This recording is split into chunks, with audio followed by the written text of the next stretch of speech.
What's up, everybody? I hope you are doing well on this beautiful, beautiful day. Today, we're going to be taking a look at some of the questions that are inside of our Hair System Reddit that I'm so thankful that you guys are joining, that you're asking questions, that you're answering questions, and that you're just being in community with us here. That is so freaking awesome, and what I just love to see. There's so much respect inside of this community. There's no hate, there's no derogatory speech or anything like that, and it's exactly what we need. Men in partnership with one another. So let's jump in and we'll talk about it. So I found this post that went up yesterday and it says, breaking the news to your partner or significant other. Curious to know how you guys went about telling your partners about your hair system. Did you just tell them straight out of the blue, gradually build up, or ... question mark? This right here is an absolutely massive question, and it's so important for us to talk about on this channel because guys and, well, I guess women enter into hair system wigs in completely different ways in relationship with relationships. Some men wind up doing this when they're completely alone, and then they, well, feel more confident. They enter a relationship and they're faced with, what do I do? How do I do it?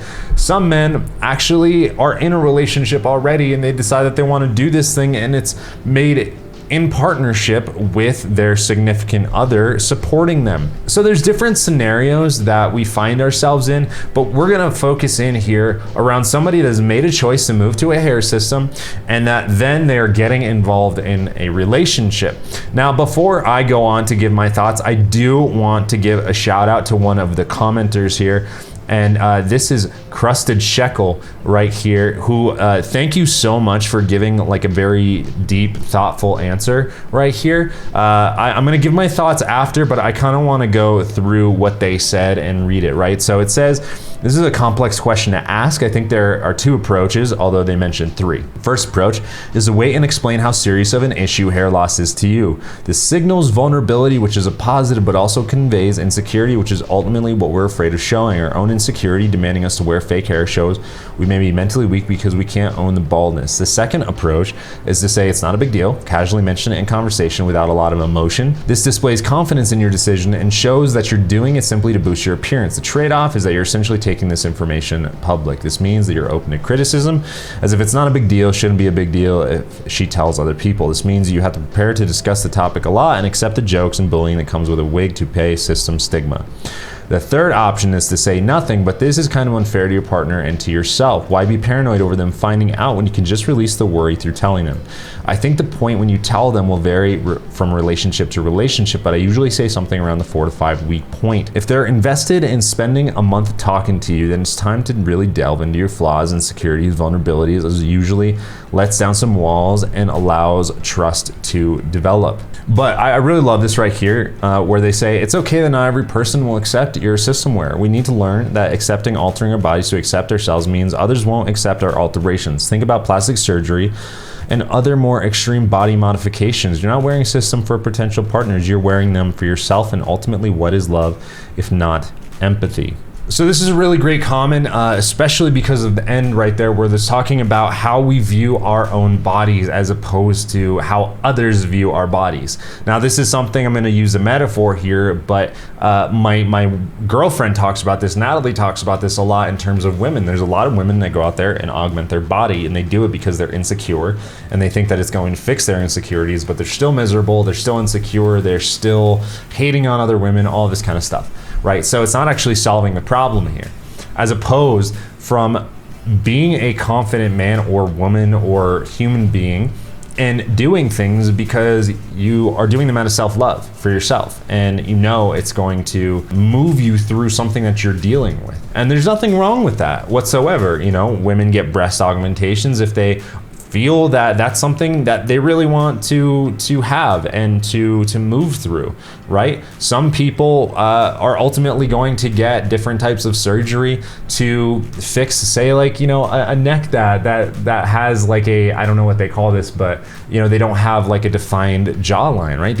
And it's okay to do that. It's fine to do that if that's what they want to do for themselves. If they're doing it to try to prove their worth to somebody, it's going to be a problem. If a person is insecure about it, man, that's also a problem. You know, one thing I hate to see is people going out, and we see it on social media, but going out proclaiming that they're all natural, whether it's guys with muscle, right, and they're using, whether it's like TRT or they're using steroids, or like women getting, whether it's, you know, like butt implants or, you know, liposuction, and then saying like they're all natural. Well, like, you know, this creates this false image of what's real versus just like owning something.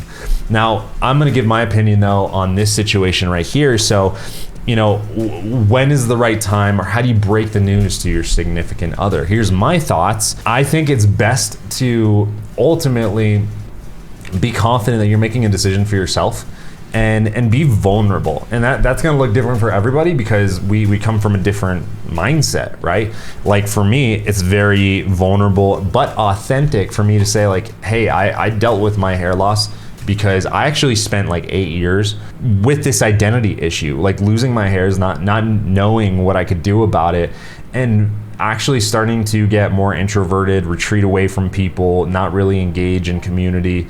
And it was directly linked to my hair. It caused a ton of mental anguish. So I decided to make this choice. It's right for me. It makes me feel a lot better and be my best self.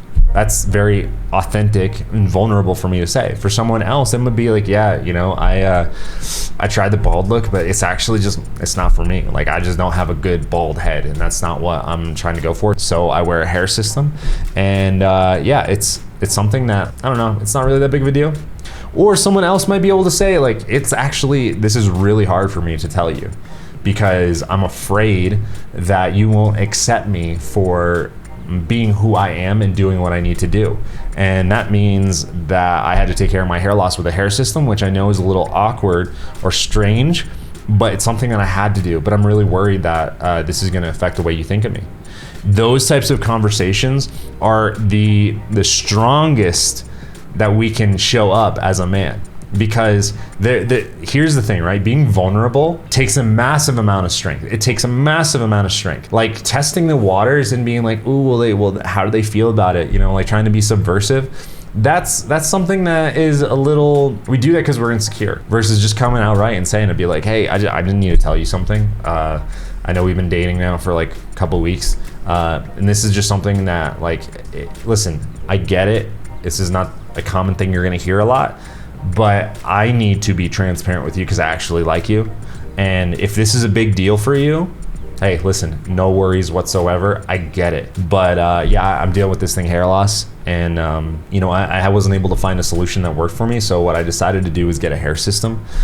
What that is essentially like, you know, this right here is, you could say it's a partial wig. It's human hair, right? And it's got a base to it that you know, it's adhered to my scalp. This is my natural hair over here. You can, yeah, touch it, you know, like that type of thing, and be like, it's just something I had to do to feel better. I hope you don't think of me any different because of that. You know, that's really hard unless like a person's kind of an awful human being, or they're just conceited and they don't want to deal with that kind of stuff, which is real. It's real. People are out there like that. You know, they're gonna be like, oh man, like, wow, this person did something about something that was bothering them. That's inspiring. Wow, that's really, I didn't even have any idea. So many people, when I'm just transparent about my story, they're like, are you serious? I didn't even have any idea, like I couldn't tell. And then that's the end of the conversation, that's it. That's it. So I hope this is helpful for a lot of you. You know, remember authenticity, transparency, vulnerability, those are strengths, they're not weaknesses. They're not weaknesses. Remember that. So don't keep on trying to hide. If you feel the call to be a little bit more vocal about it, or share it with your significant other, or just other people in general, trust your authenticity, your vulnerability, your truth is actually going to inspire them.